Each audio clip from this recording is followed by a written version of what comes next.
Oh, that was a cheap shot. Cheap shot. Sorry. You can edit that out. That was uncalled for. 2 minutes unsportsmanlike on me. I'm calling it.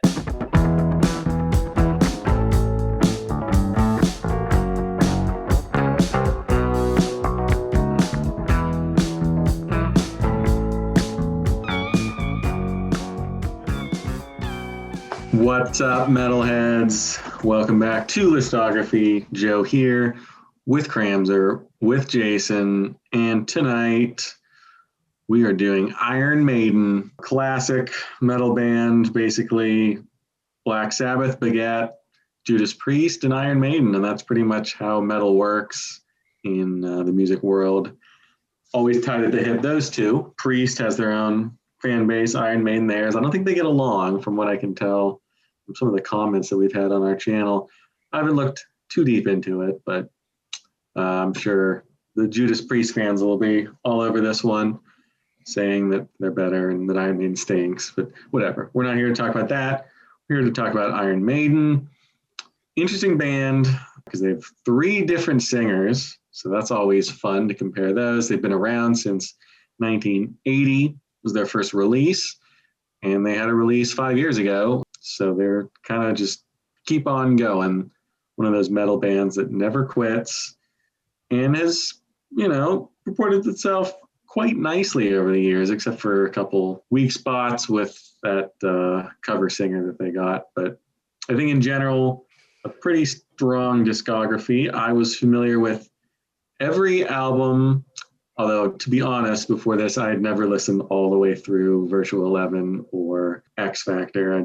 I could never do it, but for this project, of course, I had to go back. What is your familiarity, boys, with the Iron Maiden catalog?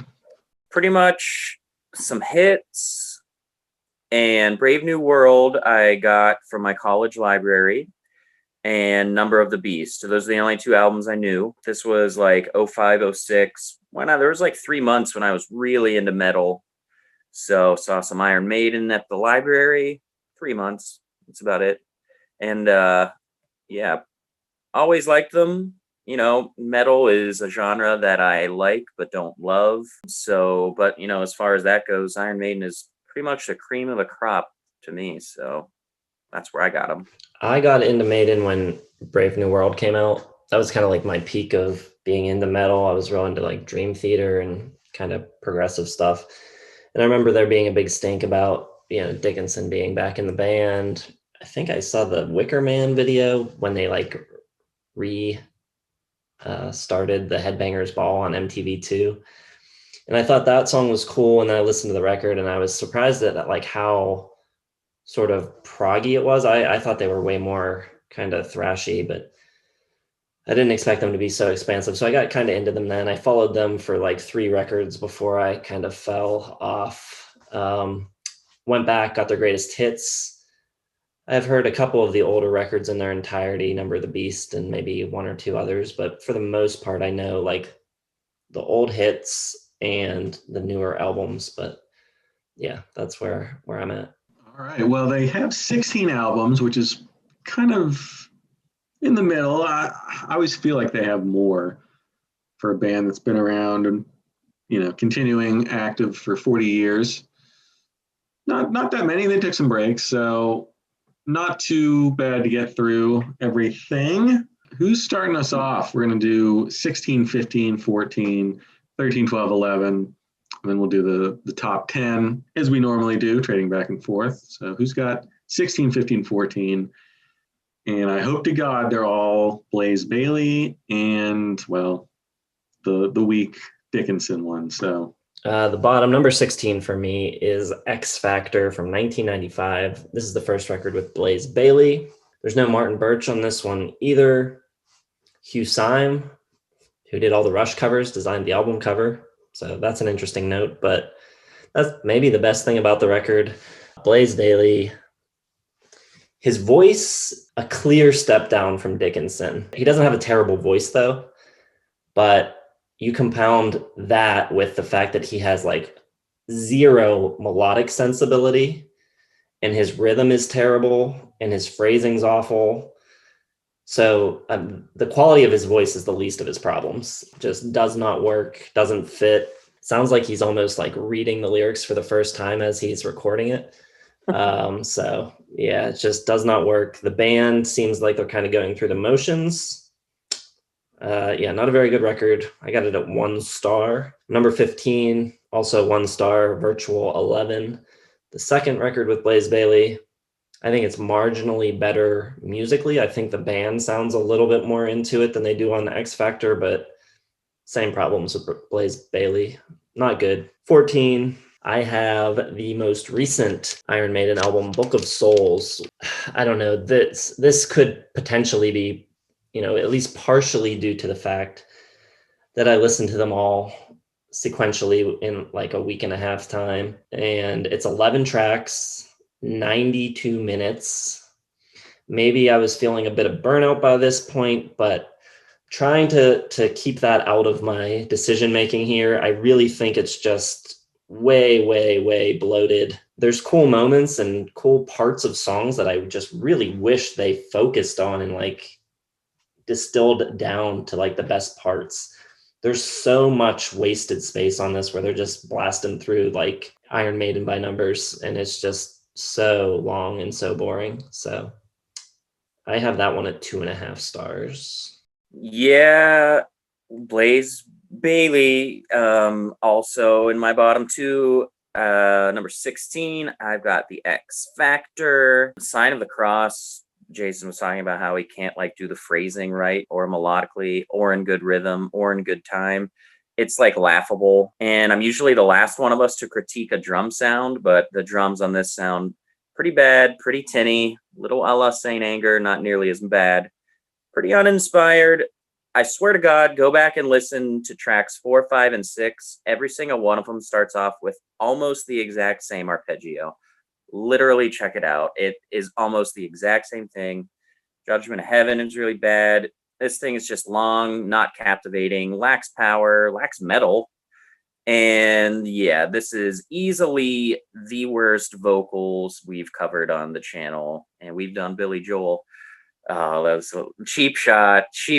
Sorry. You can edit that out. That was uncalled for. 2 minutes on Sportsmanlike on me. I'm calling it. All right, number 15, Blaze is back. Virtual 11. Trying to fire out of the gate much more than X Factor, which is nice. Great guitar on the first track. But when he does like the Can You Believe, it's pretty laughable. A little bit of like UFO with Angel and the Gambler. There's like this weird lame-ass clownish kids like B-Day synth kind of sound on it. I don't know what the hell. At least it distracted from Blaze. A little bit of good melodic playing on the Klansman, but that's about all I can hold on to. I'm going 1.5 stars on this as well. And after that, I would assume a couple albums are famously at the top, but I don't really know what the rest of the expected Iron Maiden discography is here. But my number 14 is going to be No Prayer for the Dying at 2 stars. Vocals seem kind of strained. Hooks on You is pretty lame. Nothing really memorable. Kind of boring, lifeless, a little goofy at times even. And his voice is like raspy. And I don't understand the production or the mix on this album at all. It doesn't sound like a really good, powerful, clean metal album. It sounds really unprofessional and dirty, and like I don't understand the approach here. Didn't come out sounding like a good album to me. So that's my number 14, No Prayer for the Dying. Well, that is the classic sort of ranking as far as most Maiden fans would tell you. At the bottom, the X Factor. I think we definitely all agree on that. It sucks. I don't know how they picked Blaze for this. It just does not work at all. On this album, his vocals sound like they're mixed completely differently than the band as well. He sounds even worse than I think he could be. The band sounds like they've been mixed by like somebody completely different. They're trying to like put more emphasis on the music and like hide him. Like, I don't know, did they have like a change of heart like halfway through? Like, we gotta do something, boys. It sounds terrible. You guys are totally right. Like his cadence, his emphasis on words, just like, I mean, he just sounds like a cover singer and not a good one. So yeah, 1 star X Factor. Virtual 11's my 15. I'm going up to 1.5 stars because I think the production's better. I think Futurial is a decent song, 3 minutes long. Not, at least it's short.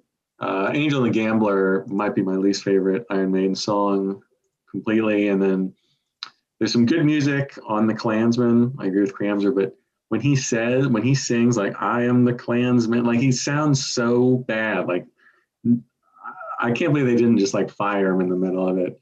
I do like the cover of this album though. It's very creepy. Big fan. 1.5 stars for Virtual 11. And my 14, I'm going with Kramser here. No Prayer for the Dying. They did want a dirtier sound on this. That is what they were going for, which not everyone agreed with. Adrian Smith left the band over that kind of direction, especially coming after Seventh Son of the Seventh Son, which was sort of like European and like some synths in there and like getting a little proggier. This one just totally goes in the opposite direction. Dickinson's vocals sound kind of bad. He's like, sometimes he sounds like Brian Johnson a little bit. She's like got that like rasp and that like just not quite where you'd want him to be. The lyrics and stuff are much more political and focused on like social issues, less on prophecies and the devil and stuff like that, which they're not the best songwriters or lyric writers, let's be honest. Some decent stuff, but I think Harris is pushed back in the mix a little bit. I miss that like chunky bass sound. And it just sounds a little uninspired, a little tired. 2.5 stars. Not terrible, just other than Bring Your Daughter to the Slaughter, which is kind of fun, and their only number one song, it's not great. 13 through 11. My number 13 is going to be A Matter of Life and Death. It's okay. It's one of these late period records. I think when they come back with Brave New World, I really like that record, and it's just diminishing returns from then on, basically. And this is where it really starts to feel, this is 2 records after Brave New World. This is where it really starts to feel like they're just kind of plugging and doing it by the numbers, kind of formulaic. Nothing really stands out there. Like there's not a standout track on this record, I don't think at all. It's perfectly fine. The playing is good on it. It's listenable. I'd give it 3 stars, but there's really not a whole lot to say about it. Then at number 12 is where I have No Prayer for the Dying, the first one without Adrian Smith. I don't know. This one's not really remarkable or memorable either. I think Holy Smoke is kind of interesting, kind of different. Dickinson's doing this weird kind of singing. They went for a more stripped back approach on purpose. They recorded it at Steve Harris's barn, but he has since said that was the wrong thing to do. He says he thinks it sounds like shit. I don't think it sounds that bad, but I do think the drums kind of don't have that kind of like metal attack to them. It sounds like the first 2 records more so than what a Maiden record should sound like. Again, decent record, but not a lot of standout material. I have that at 3 stars. Also, my number 11 is going to be Killers from 1981. This is the first record with Adrian Smith, the last with Paul Di'Anno. And I don't know, maybe Joe knows more than I do about the Di'Anno situation. I read that he was let go for performance issues and issues with drugs and alcohol. But I've also heard that it was maybe not really just being a great fit for the band anymore. And I definitely see them kind of growing. I think on the first record, Di'Anno is a good fit and he sounds good on it. But here they're going in a much bigger, grander, more theatrical direction. And he's just not able to keep up, I don't think, with what they're trying to do. I think this is a pretty big step down from the debut. Yeah, not a lot here stood out to me either. 3 stars, a fine, enjoyable listen, but yeah, not as good as the first record, and definitely not as good as what they would go on to with Dickinson. Number 13, Book of Souls, 2.5 stars. That album goes on for a lifetime, so my review will be short. Eternity Should Fail is really good. Dig the hard rock style of Speed of Light. Whole thing is just way too long and dense and exhausting. Number 12, I've got Dance of Death at 2.5 stars. Decent, kind of plain. The song Rainmaker has like no grit or riffage to it. It's like one of the just like the lamer tracks. No More Lies kind of drags. The title track's pretty good, epic, but then the second half is just too long. Feels really repetitive. Doesn't keep my interest. repetitive within the album and also from album to album. It's really hard for me to get notes down here because many of the albums are quite similar to the ones before it. You can see differences, but from like in like a 6-album gap, but like when you're getting back to back with some of these, it's pretty tough. Then my number 11 at 3 stars, pretty good. Final Frontier, Coming Home is great. Mother of Mercy is killer solo. But again, just like by the time you get towards the back half of the album, you feel like you can take a bathroom break, come right back, and just pick up where you left off. It's just gets a little repetitive, kind of, just a little bit of the same old song and dance from song to song, album to album, which is just a familiar critique I have of metal, but I still like it. Enjoy it. 3 stars, Final Frontier, number 11. All right. Well, we're mostly in the same direction here. Couple out of the blue there. I'm not sure I agree with one of Jason's picks or one of your picks, Ryan, but for my number 13, I'm with both of you. I have Book of Souls. You guys are right. It's just too long. It's just too dang long. There's too many like 8-9 minute songs. There's an 18-minute song, and there's not any like change up ever. Like it's just all like these kind of like marches. Like it's just marching on. There's no speed. The tempos are too similar. Something like Speed of Light could have been like a really great like 3.5 minute song, but they even take that too far. Like everything just too far. Bring it back in, boys. Bring it back in. Number 12, I Got a Matter of Life and Death. Same problem. Just all the songs start to sound the same. I agree with Jason. There's just nothing like stands out. Like I can't think of anything, any like moments or like even verses or choruses that like are like, fist pumpers, like bangers, anything, just something out of the ordinary. I think it's a good album, but it's just, I don't want to listen to the whole thing. It's same with Book of Souls. I have them both 3.5 stars, probably on the low end of the 3.5 star mark. Because I like moments and I'll listen to 3 or 4 tracks from them, but I just don't want to listen to the whole thing, like ever. Number 11, interesting. It made my top 5 in 2010, which I hate that year, so it was kind of by default. But when I listened to it then, it was like a really cool, like throwback metal album. And this is Final Frontier that I'm talking about, of course. But in the context of like listening to Iron Maiden, I'm dropping it down to 3.5 stars because it's very long. Again, with these late period albums, I think it starts off great. Satellite 15 has like this weird, like different production style at the beginning, like really cool, massive pounding drums, weird atmosphere, squealing guitars, very cool sounding. But then it kind of gets into that same trap of just not enough diversity in the sound, like throw in an acoustic number, something. And the tracks are just like 8 minutes long. They kind of all blend together. I like sort of the feel of the album, a lot of like doomed heroes. Nobody's going to get out of this album alive, which kind of happens on a lot of the Maiden albums. It always feels like they're singing about like tragic figures, which is cool. I always like that. Some great solos, a lot of great guitar work, but they just need to throw in like some 3-4 minute songs, just something to vary the feel and the tempo and the flow. So 3.5 stars in this context. I liked it more when I was listening to like 2010 albums, like, Lady Gaga, and then Iron Maiden. It sounded great. Listening to 16 Iron Maiden albums, it slipped a little bit, but still 3.5 stars, close to 4 for Final Frontier. All right, yeah. My 9 and 10, I think, are the most like interchangeable. These could go either way. Number 10, though, I'm going to go with the Final Frontier. Like you said, I think the opening track is really cool. And for a minute, you're like, oh, man, they're really going to change things up on this record. And then the end of the track, they just kick back into their regular old mode and, do their thing. But I do think that of these later records, the records after Brave New World, I think this one has the best songwriting on it. I think there's a good chunk in the middle that's pretty good, pretty interesting. Coming Home, The Alchemist, and Isle of Avalon, all in a row. Probably my 3 favorite tracks in the middle of the record. which is pretty nice. Yeah, I thought this was a little bit more enjoyable and listenable than the record before it, which was A Matter of Life and Death. I have it at 3.5 stars, so a pretty decent record.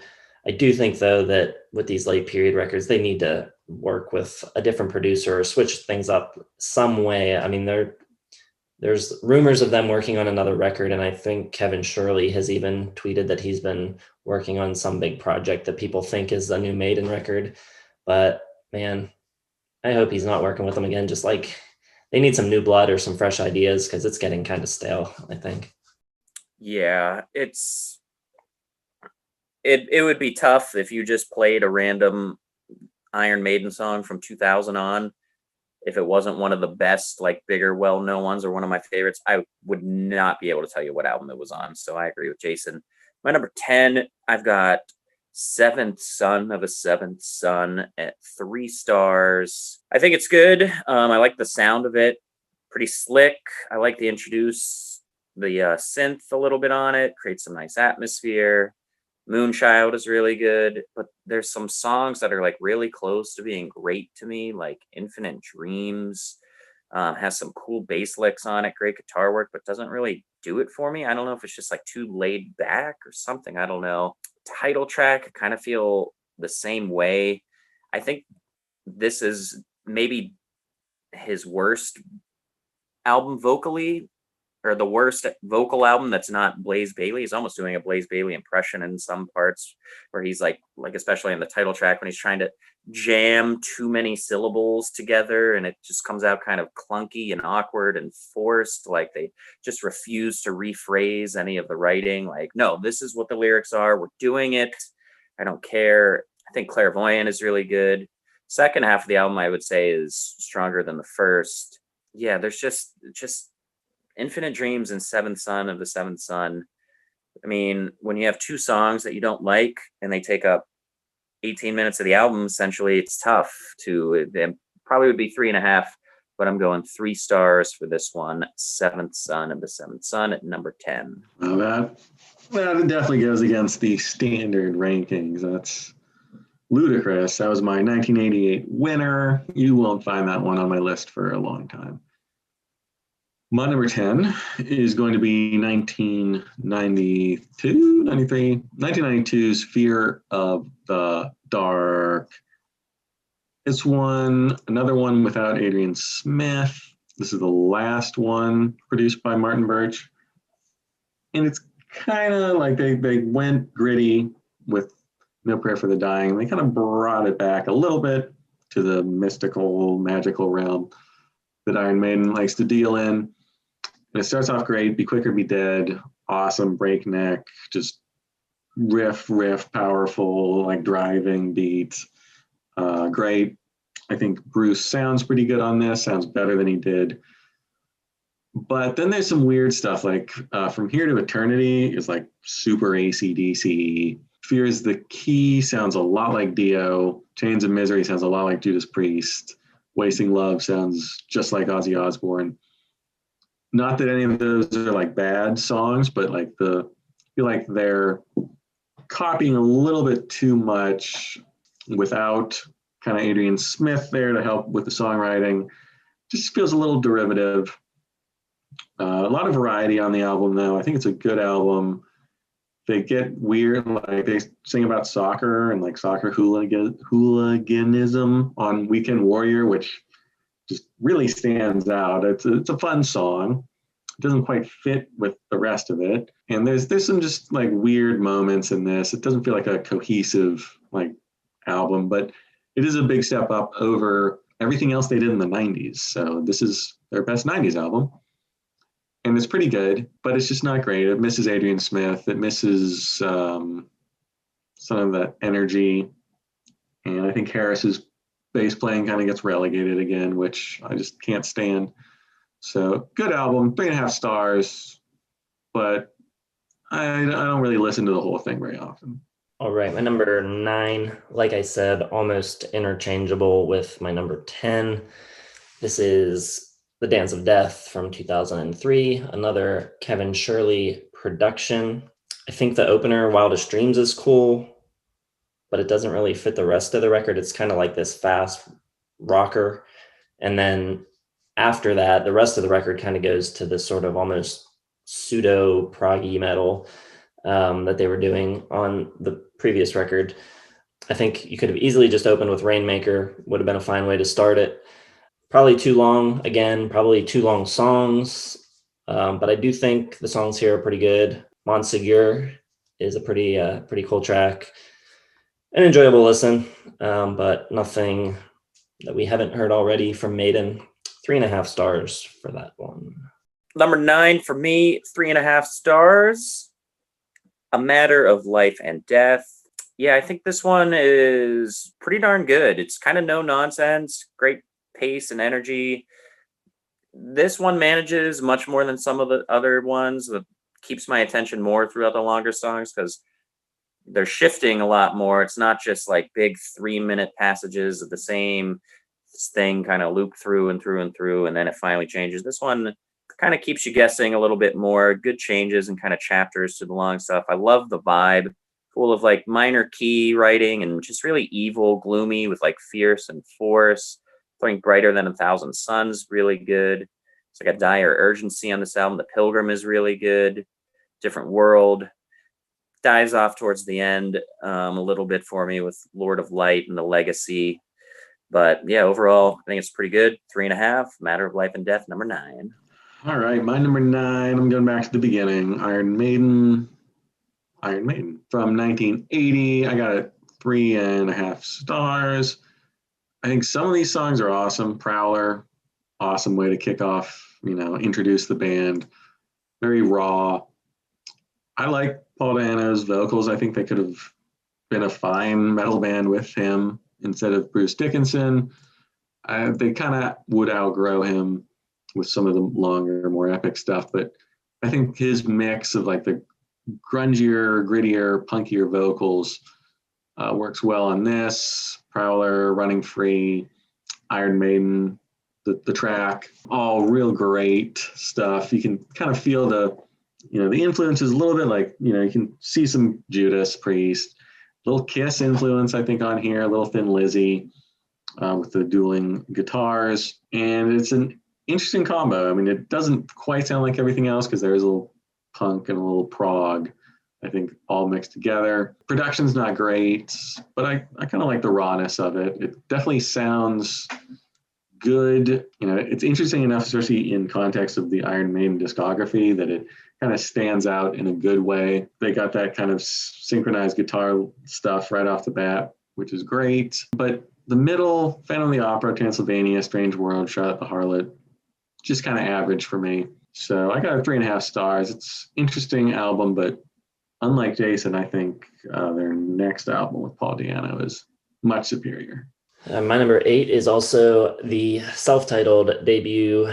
Paul Di'Anno, Dennis Stratton on guitar, Clive Burr on drums, all members that wouldn't really be in it for the long haul. Really raw production. And I think, Eddie on the cover with the spiky hair and the white t-shirt, I think that the combination of the way the record is produced and that cover image kind of led people to think that they were kind of pulling punk influence into their sound. And you can kind of hear that a little bit, although Steve Harris has gone on record saying that they despised everything about punk. So I don't think they were really listening to a lot of punk, but maybe there's a little of it in there. I think it's more of a hard rock record, though. I think there's UFO, Thin Lizzy, definitely in Charlotte the Harlot, in that breakdown section, it really sounds like UFO. Di'Anno's vocals almost sound a little bit like Phil Mogg even. So I think it's a very cool, fun rock record. 3.5 stars on it, but I think it's a step up from the other 3.5s that I have below it. This is a strong 3.5 for me. I too am coming at you with a strong 3.5. All my 3.5s are pretty strong. They're closer to 4 than you would think, which would make me a much bigger Iron Maiden fan than you would think. But my number 8 is going to be the one I've known for a long time, Brave New World. Really good. I mean, Dickinson, just a sight on sore ears, or does that work? A sound on sore ears. Just thank God that he's back. Yeah, and it brings the power back too. Not just how bad Blaze was singing, but I think it just, everything seemed kind of weak. This one, more stuff is just badass, like Ghosts of the Navigator's badass, great pump up song. Sounds like it's like a Rocky montage. Just get it going. Let's go. Rev it up. Blood Brothers, pretty good, even though this has a little bit of like their more forced vocal patterns again. There's a little bit of touches on this album I don't really like. I think the title track's really good, but on Dream of Mirrors, opening vocals just kind of goofy to me. But then the Nomad is badass. Out of the Silent Planet is badass. Just kind of bringing back a little bit more authority with them. Like they're really just conducting the hammer in the sky here, like a good metal band should. You can tell their confidence kind of back with Bruce being back. And yeah, it's a really good record. 3.5 stars. Number 8, Brave New World. My number 8, I got Dance of Death. I don't think I mentioned it when we did our Albums of the Year reviews because 2003 was a great year, but this is a really strong album. I can't remember when I first heard it. I don't know if I heard this before or after Brave New World. Definitely sort of the same, like that hard rock, that crunch, that like power is back, definitely. I think Rainmaker is great. I think Wildest Dreams is great, even if it does have a different sound. No More Lies, Montsegur, great first half there. Dance of Death, Gates of Tomorrow, they're all right. Nothing too out of the ordinary. I think a lot of it kind of follows Brave New World sound. And it is interesting that the two sort of sub 4-minute songs lead off the album, Wildest Dreams and Rainmaker. I think they could have kind of interspersed that a little bit better because you do start to drag a little bit. You got some 5 and 8 and 6 and 7-minute songs sort of, foretelling what they would do after this album, which is exclusively like 6-minute songs. But I really like Passchendaele. I really like Montsegur. And some, catchy stuff. Age of Innocence has a great catchy chorus, great guitar work. Journeyman, they bring back the acoustic sound, which they also do kind of in Dance of Death. So there's a little more variety, a little more variation. And I think a little bit more radio friendly on some of these tracks, which I think is fine. I think that's a good kind of sound they're going for. A little less of the prog maybe than what they did on Brave New World. But I think everybody sounds great. I think the band sounds great. They have 3 guitarists now. Not that it's that much noticeable than 2 guitarists, but whatever. Tons of good guitar, tons of good bass. Drums are good. Dickinson sounds good. And some good songs. I give it a good 4, right in the middle of the 4-star range for Dance of Death. I'm kind of with Cram. I don't exactly know the standard typical Iron Maiden ranking. I have kind of an idea. I know kind of which eras are really thought of highly, but it was interesting. We were in the middle of listening to these records and we posted our incredible 3-album run video. And I saw a couple people say Peace of Mind, Powerslave, Somewhere in Time was a candidate. I also saw some people say Powerslave, Somewhere in Time, and Seventh Son was a candidate. And both of those kind of surprised me because this might be where some people get a little upset. At number 7, I have Somewhere in Time. And my issue with this record is more in the production, I think. First of all, there's no songwriting contributions from Bruce Dickinson on this one. I guess he was just burnt out after the previous world tour. But like I said, the production, I don't know, it's really slick and kind of shiny. It's not like a pop metal record. It's not like hair metal or anything like that, but it's just got this slickness to it that I don't really care for. I don't like the drum sound that much, just a little too much reverb. And really, the biggest problem for me is the rhythm guitars. I do not like the guitar tones on this record very much at all. They sound almost like synthetic to me or something. I don't really know what's going on with guitar tones here, but it's a strange tone. Love the bass tone on this record, though. The bass sounds amazing, especially on Sea of Madness, which is awesome. And I love the song Stranger in a Strange Land. I think it's fantastic. One of their best songs. I love the riff. I love the groove under it. Really cool, really different for them, different than anything they had done up to this point. So I think that track's a huge standout. 3.5, but I just can't quite get over some of the production on this record. Holds it back a little for me. Joe, when Seventh Son won for you in '88, didn't you mention that it was kind of a hot button issue with Iron Maiden loyalists because of the introduction of like that '80s synthy sound? Well, the US fans didn't seem to like it that much, and it didn't do great in America compared to some of the other stuff. I mean, they were always more popular in Europe to begin with, especially the UK, but yeah, there's some grousing about the synths, and they in Somewhere in Time was the first time they used guitar synths, so maybe that's what Jason's hearing. In Seventh Son of a Seventh Son, they used like actual synths, but for Somewhere in Time, they kept it to just like guitar synthesizers. So maybe it's those like little extra guitar synths that Jason has a problem with. I don't think it's guitar synth. I think it's like the main rhythm guitar through the entire record is what I'm talking about. I don't think I don't know. Whatever amps they're using, I don't know if they're like solid state amps or some kind of like, I don't know if my history of amplifiers isn't really up to snuff. I don't really know when modeling amps became a thing, but it just doesn't sound great to me. Well, not gonna find any synth work on my number 7, which is the debut Iron Maiden. Not really a metal album. It's just like a really friggin' heavy, powerful hard rock album. Yeah, it sounds to me like, big UFO, Deep Purple influences. You get that really nice, rubbery, thick bass, but, really just riding it pretty good, grooving with it. Prowler's awesome. I kind of like all of the stuff on here. I don't know why I don't have it at 4 stars. I have it at 3.5. I think it's just because it's too close to hard rock. And then if I want that more hard rock kind of style, I'm gonna go to UFO and Aerosmith and Deep Purple and stuff like that. But the bass here is great. It really would have been interesting to see, if they didn't really go that super, expanded, fantastical, majestic metal band with Dickinson. What they would have done is just more straight up, just heavy ass hard rock with Paul Di'Anno, because I think he does a good job on these first 2 albums, especially the first one. His shrieks in these are great. Phantom, love the marches. When they do the marches, it's really cool, but it's like different on this album because it's not, classic metal style. I really love the guitar on Strange World. Yeah, that Transylvania instrumental. Everything on here is really cool. Nice and short, which is great.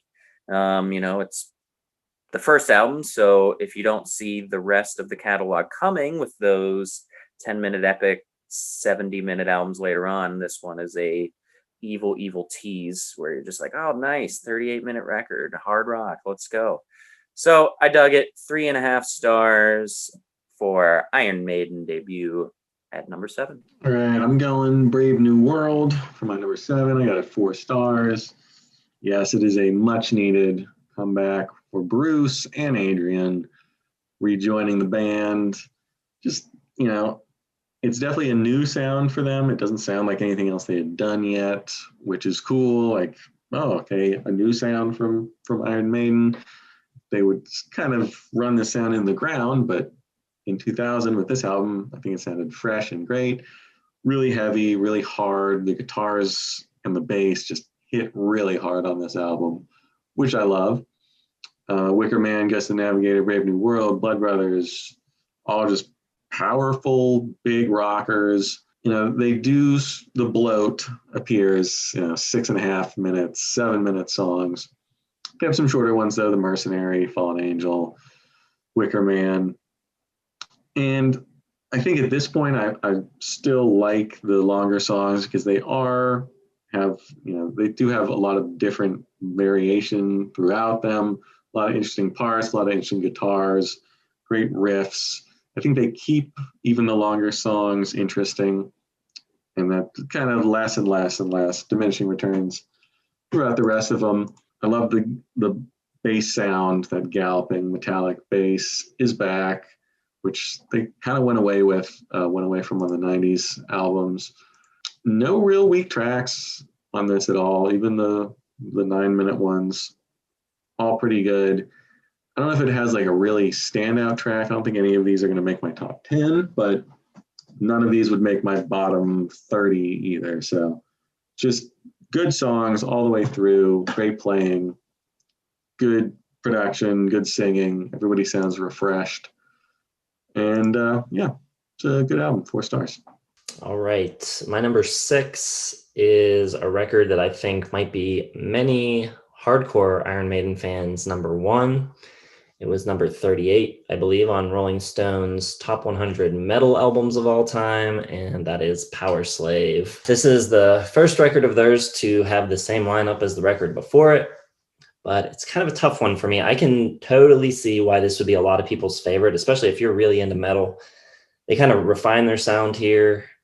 Everything gets a little faster, a little heavier. They tighten up the writing. It's just really, really kind of concise and just heavy and fast and in your face. I think the guitar work is really strong on this record, especially on a track like The Duelists. Really awesome stuff. But overall, I feel a little bit like they're sacrificing songs and memorable kind of hooks. Not that they need to have pop hooks or anything, but just like things that really grab your attention and pull you into the song. I feel like some of that is sacrificed for speed and intensity, and some of the songs are just lost a little bit. Even the singles on this record, Aces High and 2 Minutes to Midnight, I think are some of their weaker singles. Just not memorable songs to me at all. I mean, if you want just fast and in your face and like heavy rock, this is the record to go to, but it just doesn't really call me back to any of like these tracks don't do a lot for me. So maybe I'm just not metal enough for Powerslave. Me neither, dude. It's also my number 6, Powerslave. I've got it at 3.5. Your review is my review. I don't think this album has their best songwriting on it. I think it's all about the feeling and the attitude of just this high octane pressure cooker kind of feel to it. Yeah, the speed. Back in the Village sounds like one of those old classic like Van Halen kind of punkier like rock riffs with the drums and everything rocking behind it. The title track has a really cool kind of demonic feeling on it. I think The Duelists is really good. Yeah, I think this one, I think the biggest problem I have with it as a whole is Aces High, 2 Minutes to Midnight, and Lost for Words. Numbers 1, 2, 3 just don't do anything for me. So not a good way to start it off. And then Flash of the Blade, I can get into that. But yeah, overall, I kind of agree with Jason. I think that it's almost like a safe record for them. Like they knew what their audience and their sound was, and they did it great. But, not a lot of marks for creativity or memorable moments. So yeah, I kind of agree with Jason that it's more of an album that's all about the feeling and not about the songs. Still 3.5, really good. Powerslave, number 6. Wow. Outrageous opinions from you two on that one. I hope our commenters will make short work of you for those errors in judgment. It's fine though. It's why we do it. So I can look down upon you for your bad metal opinions. My number 6 is going to be Killers from 1981. This is probably the one that rose most on my lists. Really dug it. I think it's all great. I love Wrathchild, always have. A little punky energy, let's be honest. Just a hard charging. I think Paul Di'Anno sounds really good on that. I disagree with Jason. I think he can hit pretty much all of these. I don't find him sort of wanting his style on any of these. Maybe Murders in the Rue Morgue a little bit, just because it kind of forces him to more operatic what they'd want with Bruce Dickinson. But I think Killers is great. Wrathchild, Another Life, even the instrumentals, Ides of March and Genghis Khan are pretty cool. And I think Prodigal Son might be their most unique track. It sounds totally different. It's like these big acoustic guitars. It feels like grungy almost, like way ahead of its time. It kind of reminds me of like a Red Hot Chili Peppers, like Breaking the Girl kind of guitar sound. Very interesting. Love the descending harmonic run on Killers, just some really cool guitar on that. People love Bruce, and I do too, but it'd be interesting to see what they would have done next with Paul Di'Anno, if they would have kind of stayed more to the punkier kind of hard rock metal. I can't complain about Bruce. This is the first one with Martin Birch, so I do like the production a lot more. I think the bass sound, Harris like gets his clanging, galloping, kind of like that P bass sound where it's just so metallic. It's like hitting against the pickups. Always love it. And you have the twin attack of Adrian Smith and Dave Murray here. Really takes it to another level. So I think it's great. It's 4 stars. It's close to 4.5. Very good. Very much risen. I don't even know if I would have had it in my top 10 Iron Maiden before this, but really dug it. Maybe it's just because it is so different than like the rest of their sound. Very underrated. I got 4 stars for Killers. Perhaps more controversial than the fact that I had Somewhere in Time at 7 and Powerslave at 6 is the fact that I have this record over them. And my number 5 is Fear of the Dark from 1992. Really, really like it. I'm not going to argue that it's like top shelf Iron Maiden because I don't think it is. It just like hits a sweet spot for me. It reminds me so much of like 80s and early 90s Deep Purple, like that House of Blue Light, the Battle Rages On era. I mean, even parts of songs sound so much like parts of Deep Purple songs. There's a part on Fear's the Key that sounds so much like Perfect Strangers. But I love that song. I love the riff on that song. I think it's awesome. From Here to Eternity, I think is cool. I wish they didn't do the gang vocal on the chorus. Kind of hurts it a little, but I think it's a cool, fun song. I love the title track. I think it's really kind of epic and just fun and memorable. Wasting Love, probably the closest they ever came to doing a power ballad, but I love it. I don't know. It's kind of a cheesy record in some ways, but I like it a lot. 3.5 stars. It's my last 3.5 stars, my highest 3.5. So Fear of the Dark, number 5. Jason and we're Iron Maiden buddies. I think that album's great, and I will be talking about it much later in the video. My number 5 is going to be Peace of Mind. Really good. Playing guitar and the bass, awesome. The vocals maybe a little bit catchier throughout this album. It's things that they didn't really have on Powerslave, like Flight of Icarus. Pretty catchy. But there's still these moments that I just find kind of lame that hurt the record for me. Like the chorus of Die With Your Boots On, I think is just kind of cheesy and kind of silly, kind of childlike. Obviously, the Trooper is great. Love the OOOs. Trails off towards the end. This album gets a little bit repetitive. Just like of this era of them right now, I kind of want, it's coming right after Number of the Beast. It's not as good as that. I think I just want something a little bit more creative.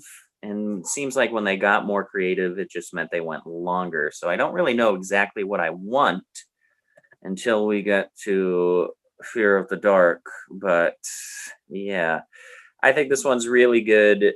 Other than the Trooper, though, I don't really think there's a lot of highlights on it. So that's kind of the only problem I have within it, but not a whole lot to complain about. Pretty darn good listen straight through. And it's my last 3.5, meaning I have at least 4 Iron Maiden albums at 4 stars or up. So whether or not you disagree with my ranking, Joe, you got to at least be happy that the elation is there a little bit. It is nice to see you rating so highly. And as we all know, your 3.5s are kind of equal to my 4s. So it's kind of surprising that you have these as high as you do, especially since you don't have much good things to say about them. So I don't know where you're getting these ratings from. I think it's because like the things I like about these albums are the same things on every album. So what am I going to do? I love the chugging guitar, like every solo is really nice, really good. So, I don't want to just repeat the same things and get repetitive like I'm a damn Iron Maiden now. So all right, well, we agree on this at least. My number 5 also Peace of Mind, and I kind of feel the same way. I do like Die With Your Boots On though. I really like the backup vocals. Sounds a little glammy even when they sing If You're Gonna Die, which I think is fun. I think it's a cool album. A lot of like interesting inspirations they have on this, like Where Eagles Dare from the movie Where Eagles Dare, about fighting Nazis, I believe. Revelations, you got some Bible stuff. Flight of Icarus from the Greek myth. Die with Your Boots On is from something, I forget actually where it is from. The Trooper from Alfred Lord Tennyson's Charge of the Light Brigade. Still Life is some other book. To Tame a Land is Frank Herbert's Dune. Sun and Steel is based on the life of Samurai Miyamoto Musashi. So like there's all sorts of like cool kind of inspirations that they're taking for these songs. And I think other than they kind of run out of steam with Quest for Fire, Sun and Steel, To Tame a Land, but I think the first 6 are all fantastic. Revelations has a real kind of cool feel, very like varied in its sound, which I like. You know, right off the bat, you got a new drummer with Nico McBrain. Real cool, kind of just like introduction on Where Eagles Dare with little drum solo. A lot of, you know, kind of the same stuff that they would do on Number of the Beast. A lot of galloping, you know, galloping bass lines all over the place. And the Trooper has some really cool guitar, like other than just the synchronized riff, is like this like little trill on the guitars that I don't think I've ever heard another song before. Really noticed it when I was listening with headphones. Very cool. Still Life has a real unique riff in the chorus, which is cool. And, you know, it's just a dynamic album, a lot of like hard stops, a lot of speed, lots of twin guitar leads, great bass. Dickinson, I think, is between this and Number of the Beast, is my favorite vocal style. Like he does get a little operatic when you get to like Seventh Son of a Seventh Son. Here, he still has kind of like that bite, like he's like seething a little bit in his vocals. Doesn't quite have like that huge like tremolo kind of, you know, on the end of all of his lyrics, but I think here he still has like some of that like restraint in his vocals, a little grit to him, which I really like. So I got this at 4.5 stars. I went back and forth between this and my number 4. They're pretty much tied. So really great album. I may have sort of dismissed it when talking in like 1983 or at some point when talking about my Iron Maiden albums, but yeah, this is a real strong album from them. Plus, on the 95 reissue, you get a bonus track of them covering Cross-Eyed Mary by Jethro Tull. Pretty awesome. All right, top 4 into 4-star territory now, and I have the record that introduced me basically to Iron Maiden, Brave New World from 2000. Adrian Smith is back, Bruce Dickinson's back, and it comes out of the gate hot with that awesome guitar tone on Wicker Man. It's a great song. I like it a lot. I think the production on this record works really well, but the main thing is they are playing like there's something on the line. Like they are back. Iron Maiden is back in business. And the whole record, they're just like playing with urgency, with like a fire in their belly. And it's awesome. Kind of like Take No Prisoners. The songs are long, but like Joe said, they stay interesting throughout. I think even in the quieter moments, you can tell that there's like some passion behind the playing. It's just, I think all of it works. I think the whole record is really, really solid, really good. Some great standouts as well, like Wicker Man, Blood Brothers. I love the Thin Line Between Love and Hate. Some great guitar solos on it. They came out of the gate with this reunion really, really on fire. So much stronger than anything that they did after it. It's just like that sound. This is the version of it that they should try to do all the time. And it just sort of has gotten watered down with subsequent records. So yeah, 4 stars, number 4. Like Jason, I am now in 4-star territory. Great albums only from here on out. Number 4, I've got Killers. I'm with Joe. I think it takes everything about the first one and just improves on just about every aspect. Without a doubt, love opening with Ides of March, the instrumental, even though it's short and sweet. And yeah, Wrathchild is pretty bitchin' of the song. It's so fierce. Love it. I think it just missed my top 10, but find out about that tomorrow. Yeah, Genghis Khan is a cool instrumental. Prodigal Son, Purgatory is really nice. I like all the instrumental stuff. There's some really nice, beautiful kind of mellow melodic composition in Prodigal Son. It just seems heavier than the first, faster than the first, more dangerous than the first, fiercer than the first. Everything the debut is, just better. Yeah, I don't know what else to say about it. There's not really a hole in this album. Yeah, 4 stars. It's great. Killers, number 4. All right, my number 4 is going to be Somewhere in Time. This is the first one they added a little bit of that guitar synthesizer, and you can feel it, you can hear it in there. Really sort of guitar dominated. There's a tiniest touch of like hair metal in there, like a little bit of 80s metal, like a lot of really catchy solos.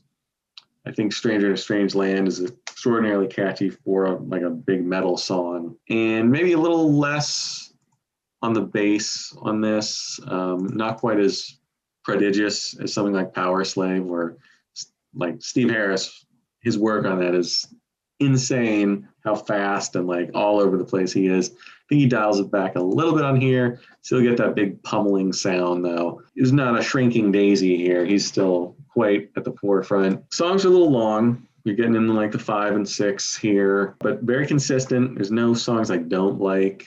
Alexander the Great's a little weird. It's a good song, but it's a better history lesson because he's basically just like shouting out like facts about Alexander the Great for like 9 minutes.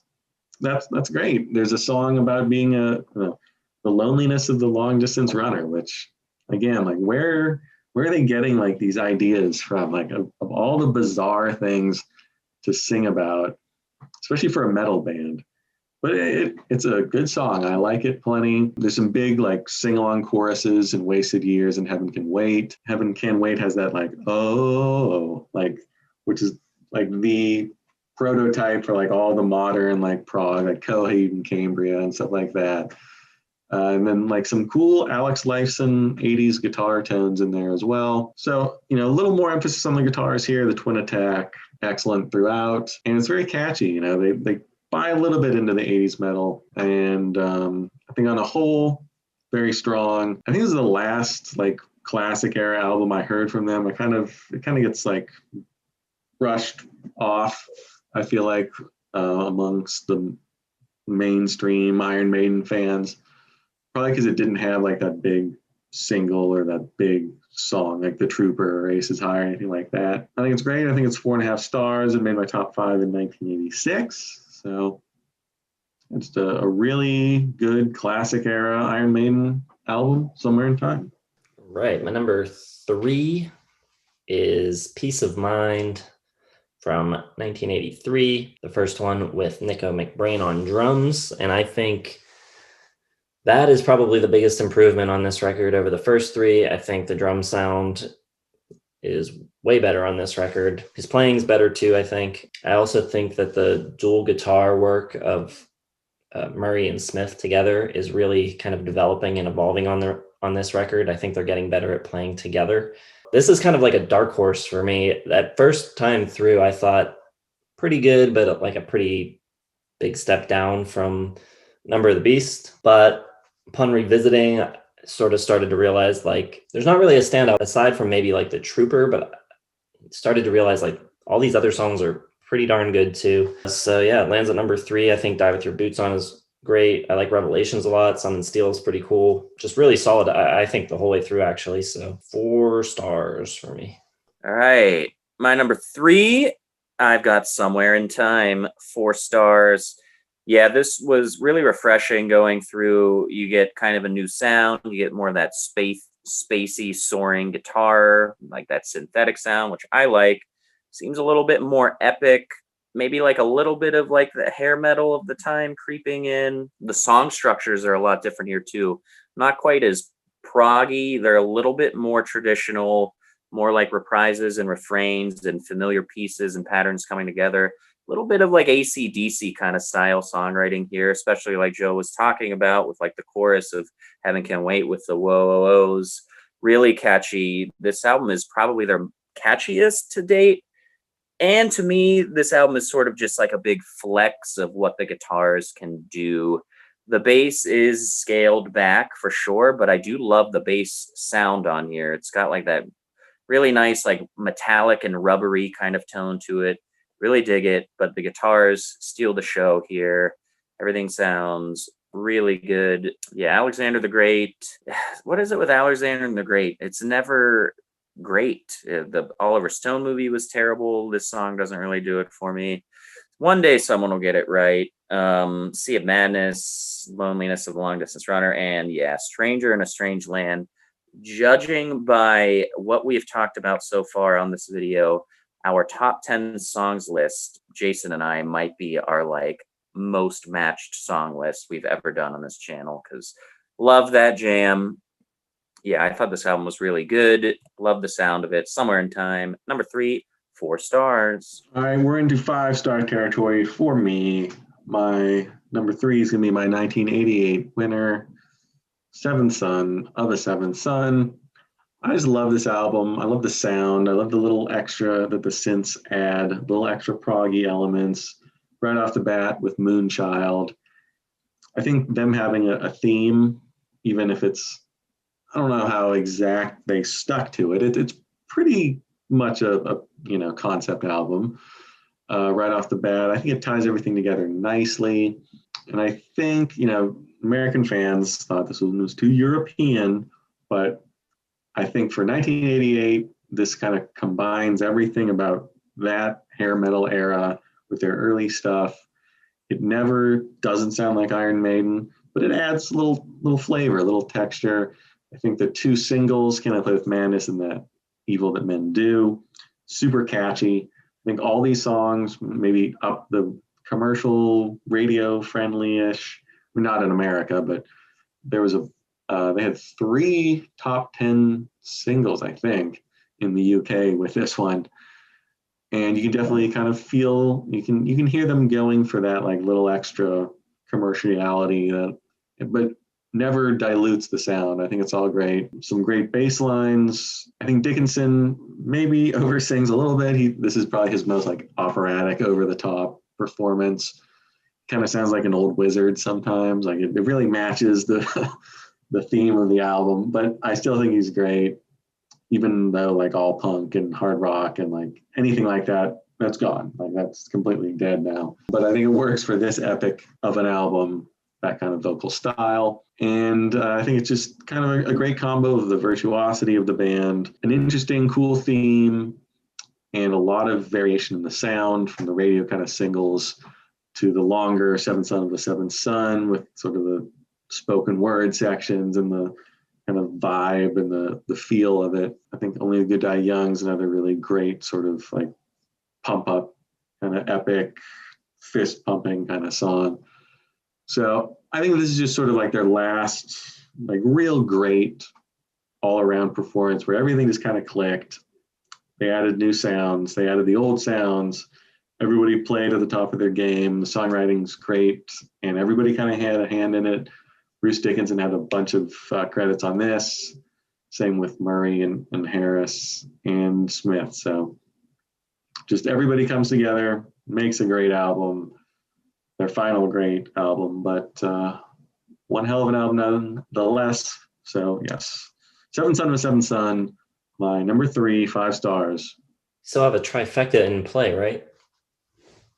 But I'm going to put an end to that right now. My number 2 is The Number of the Beast. It's the first record with Bruce Dickinson, the last with Clive Burr. I think Invaders is a really cool opener, but it's not until the second track, Children of the Damned, that Bruce Dickinson, I think, really flexes and shows off what he can do vocally. And I mean, he just really opened up the possibilities for the band with his vocals and allowed them to go in basically whatever direction they wanted to go in. I think they really find themselves and their sound on this record, kind of at least fully realizes the vision that they had. Lots of good standout tracks. I mean, the whole record's really, really strong. Children of the Damned, 22 Acacia Avenue, Number of the Beast, Run to the Hills, Hallowed Be Thy Name. Just pretty much all classic metal tracks, sort of set the template for what a lot of metal bands would follow after this. So huge record, great record. Number 2, 4 stars for me. There goes the trifecta. Or was it even in contention to begin with? I thought I was going to be the cool one and not have Number of the Beast at number 1, which is still in play because that is my number 1. My number 2 is Fear of the Dark. 4 stars, but man, it was close. Joe will be happy to know that the reason why it's not number 1 is simply because of the bass on Number of the Beast is just too good not to give it the nudge over the finish line. But man, I'm with Jason. Fear of the Dark is like just the kind of, it is a little cheesy and kind of metallic sounding and a little bit fantastical sounding, but it hits the right energy level. It hits the right kind of sound for me. It's kind of in that Dio and like a little bit of Queensryche, AC/DC, The Razor's Edge came out around this time. That's sort of like the late 80s, early 90s metal production that I kind of like. It's a little bit more bombastic and just kind of revved up with a little bit more reverb. And I kind of think the album, outside of how it sounds, is really good balance. Maybe other than Number of the Beast has the best balance. You get this really cool different style with Be Quick or Be Dead, really thrashy, earnest. You get Wasting Love. There's not another song in their catalog like that. A big, huge kind of epic ballad. Fear is the Key is an amazing song. Might be my favorite song in the world right now. Might be better than God Only Knows. I love it. Been listening to it a lot. From Here to Eternity is cool. Fugitive. Yeah, you're getting like more of like these AC/DC chorus kind of vibes, which I really like. You know, nothing's ever going to be pop friendly, but catchier and memorable is great. The only song in here that doesn't really do it is Weekend Warrior. But yeah, really good just balance all the way through, even from like song to song. I like how the whole thing progresses. You get right after Wasting Love, you get the Fugitive, which kind of picks it up with those heavy drums, but you don't blow all your load all at once, and then it kind of lets the rest of the second half of the album play out. Chains of Misery is really good. Apparition. Yeah, I think this is great. 4 stars. Number 2, Fear of the Dark.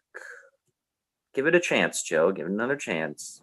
Listen, Fear of the Dark is a fine album, but it is nowhere even in the remote vicinity of some of these classic Iron Maiden albums. It's very sort of like, okay, you're in the 90s, you kind of ran out of ideas. Let's just do whatever. We'll take some styles from other people.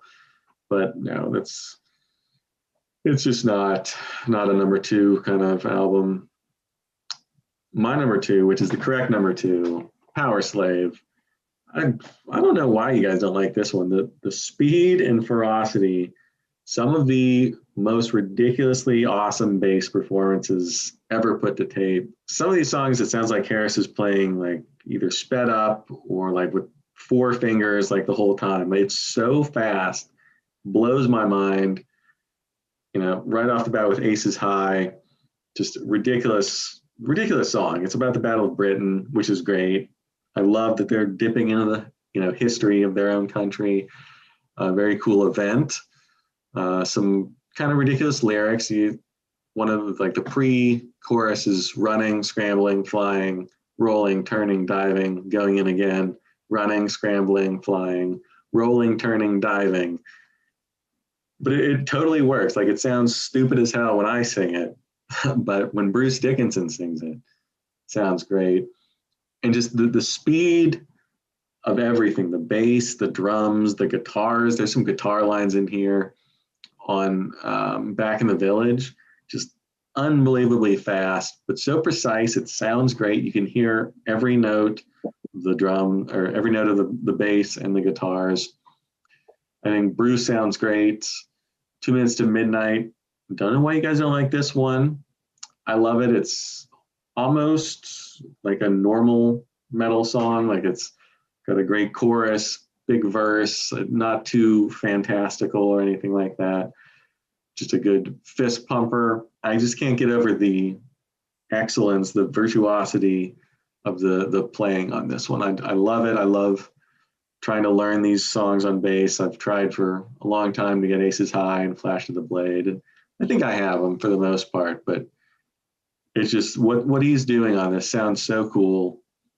And it just they'd never do this quite like this again. No other band, I don't think, has ever done anything quite to this level. And I love the speed, especially after listening to all the other albums when they do kind of get bogged down in these big epics. Just so refreshing to come back to something like Powerslave and just, the first 6 tracks, just they're 4 or 5 minute songs, but they just go so fast, so catchy.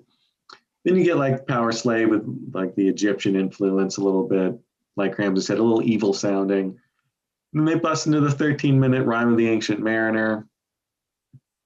It's great. It's a really kind of cool epic, a lot of different parts, and sort of would set the stage for what they would do later, less successfully, but I think this is a great one. And just the tension between the speed and the virtuosity and the metal and the whatever else, just nonstop, pure metally goodness.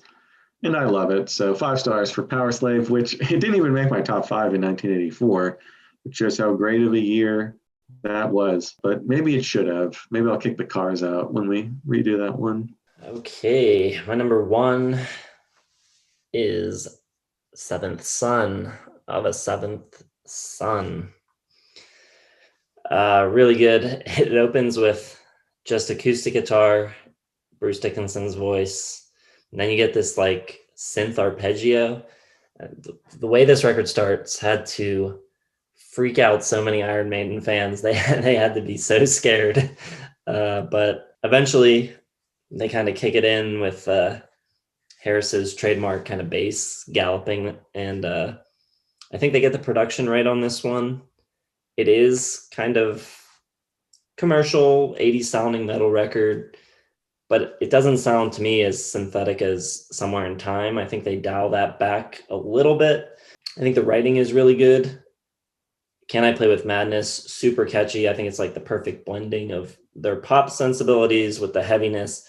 I don't think they ever lose any of their like metalness or their metal cred, even bringing in some of these other production ideas and the melodic stuff. I think they're still Maiden the whole way through. It always sounds like Maiden. I love the guitar solo on the Clairvoyant. It is like, it's so major sounding. It's almost silly, but it's awesome. Really, really cool. And just lots of cool stuff like that on this record, like all these moments that are really like catchy. They pull you into the songs. It's engaging the whole time. It's not just beating you over the head with speed or heaviness. It's always melodic and it sounds good. And I just think it's like the perfect kind of middle ground for everything that they do well. All right. My number 1 is, as Joe would say, the correct number 1. It is The Number of the Beast. It's one of those lightning in a bottle records where you can define sort of the legacy of one artist on one album. This is where everything comes together. But as I alluded to before, the highlight for me is the bass on this album. Duh. But the feel of this album is so good. It manages to be heavy and hard and have wrath and anger, but it also just grooves and gels with everything all around it. Killer guitar riffing all over the place. Love that everything is dark, but also adventurous. It's not cheerful, but it is kind of a fun record. Really entertaining. Probably a word we don't use much on this channel. It's a really entertaining record. It keeps your attention. You have fun listening to it. There's so much control in their playing. It's so tight. There's unexpected crashes and breakdowns and changes that goes just so seamlessly. It's everything that you love about metal done really well. Oh my God, the solo at the end of Hallowed Be Thy Name is ridiculously good. I love that classical kind of circular composition part in Gangland. Bass is so vibrant and energetic on it. You've got songs like The Prisoner and Run to the Hills and Number of the Beast. It's a classic. It's got to be, I would assume this is the usual number 1 for people. I would assume it's a top 10 metal album and Kerrang or whatever that publication is. So yeah, I'm not the biggest metalhead, so I'm not going to go as high as 5 stars, but I'll keep it at 4, which means great. And there are very few aspects of metal I like more than this. I think it's great. When I really want this in my life, Number of the Beast is one of the main ones I'm going to turn to. So deserves all of its reputation. It's great. And my number 1. It is the correct choice, but I don't fault Jason for picking Seven Son of a Seven Son either. I think that is a totally legitimate number 1 as well. Wouldn't be my number 1, but it's right up there. Obviously, Number of the Beast, my number 1. It was the first one I heard. I don't remember. I guess Number of the Beast was the first track I heard too, and then I just fell in love. Mostly with the bass playing first. Like that's really, I heard it back when I was trying to be a bass player, and I just love that track, Number of the Beast. Learned it, played it all the time. Just the runs and the riffs, the octaves and the fifths and the sevenths, and just Steve Harris's playing. He's always been one of my top 5 or 10, probably top 5 bass players of all time. Just love playing his stuff. So inventive and like speedy, and just the sound, the clanging, the galloping. He really just does it all. Good songwriter as well. And I think basically everything I was going to say, Kramser said. Just a lot of different elements in here. Like you get those big stops and those like out of nowhere kind of like twists and turns to the tracks. Always keeps you on your toes. And I really like what you said about entertaining listen, because it absolutely is. I mean, I love, Sabbath metal and Judas Priest metal and stuff like that. But I feel like this is like the most entertaining metal you can get. Like it's not brooding. It's not like all minor key stuff. Like it's like fist pumping and like not feel good metal, but like there's something about it that gets you energized and going. I think Bruce probably never sounded better on this. Like he dips a little bit in the operatic stuff, but he still has like this powerful scream that he breaks out in like 22 Acacia Avenue, where he just like tons of energy, something he doesn't do really much ever again. But I think it sounds great. Really kind of versatile singer on this, more so than on other stuff. And I just think every song on here is cool and unique and different. And you don't notice that they're 6-minute songs because there's just so much stuff going on, and interesting songwriting too, with The Prisoner and 22 Acacia Avenue in particular. And, Plight of the Indians, I don't think anyone had done it until Run to the Hills, where really taking a shot at America and sort of the treatment of Indians, which was probably, I don't know, it didn't chart in America, but it did in the UK. So interesting sort of like something different to sing about other than the standard stuff. I think really the only thing that can make this album better is if they had included Total Eclipse, which was on my CD version growing up. So I always assumed it was on this album, but it's not. How By Thy Name is the last track. But it's a great closer nonetheless. I think Gangland, which I think the band doesn't like Gangland and they wanted to replace it with Total Eclipse. I think Gangland's great. I think it got a ton of energy. It's got like that grittiness sort of that they had done on the first 2 albums. So yeah, I really have nothing bad to say about this album. It's a 5-star album, top 5 in 1982. And yeah, one of the pillars, the hallmarks of the metal genre right here with Number of the Beast. And that's it. That's the whole story. That is a lot of metal. I hope everyone enjoyed what we've done here today. All the metal. Too much for one fist, as they say. You got to do 2. You guys know about this one? Okay, good. Jason knows. I got to say, I like Iron Maiden a good bit, as we say here. But this really, I sat out Lady Gaga week, so I didn't get to participate in the side 3 that week and talk about artists that we can only take in small doses. this really burned me out, 16 Iron Maiden albums in a row. But getting towards the end, I was getting so tired of listening to Iron Maiden. I had to really like focus in and make sure that I wasn't, overly downplaying those later records, because I needed to listen to something else. But I do like Iron Maiden quite a lot, probably more than most people would have expected me to. Same here. I think, as you can tell by my scores, you got 3.5s for 9 albums and up, and 4 at 4, which is better than, I think that I scored the band. But yeah, I mean, it's easier for me to listen to one Iron Maiden album than it is to just get all into metal all at once. And again, like, I knew some of the big songs. I'm pretty sure I had like a playlist of them that was kind of like a greatest hits, and I knew Brave New World and I knew Number of the Beast. So I really enjoyed getting in here and getting some deep cuts. Probably not a top 100 artist for me. I don't think any metal band except for Sabbath. Maybe the Scorpions will sneak in there, but love the Scorps. But yeah, I really enjoyed this. I liked all these albums a lot, except for the Blaze Bayley stuff, just utter trash. But I'm with Jason. I just want to listen to like some really puny piano ballads right now, just to get, so I don't spend all my money on Excedrin.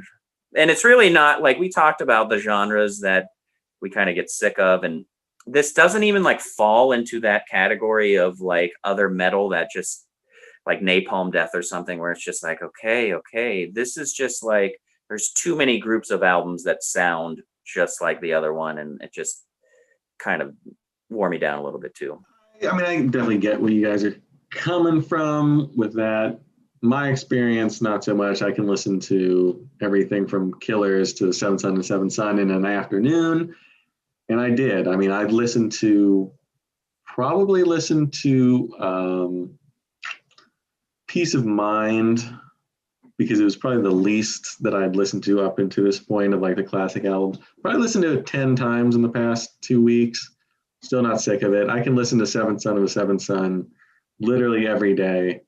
Same with Number of the Beast. Iron Maiden's probably in my top 25, 50, definitely in my top 50, probably, somewhere in my top 25 favorite bands of all time. Despite, I got 3 5-stars. I don't think that's overdoing it, but there's just something about it. I can always listen to Iron Maiden. I never get sick of them. You never like clang me to death. Like Metallica, I get sick of sometimes. Judas Priest, even. I think Iron Maiden's like the perfect combination of like the friendly, like listenability, and the heavy stuff, and the virtuosity. So I always can find something interesting to hear on their albums. And always love them. But it's good to see you guys get into some Maiden as well.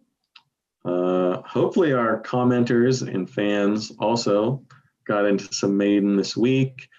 And to the new people just coming to our channel because they see Iron Maiden, take it easy on these boys. They know not what they do. But no, it's always fun listening to artists like this, where you have a whole bunch of new stuff to listen to. And I enjoyed it immensely. This was my pick. I don't think we mentioned that in the intro.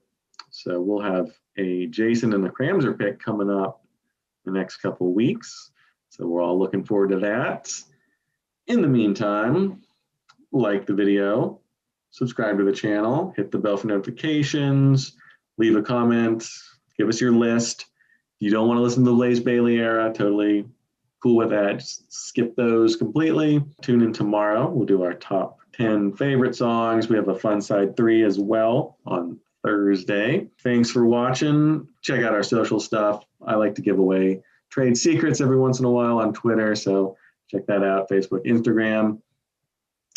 For Cramser, I don't know. I never know what side he's going to be on when you do the editing, but for Cramser and Jason, I'm Joe. Thanks for watching Listography.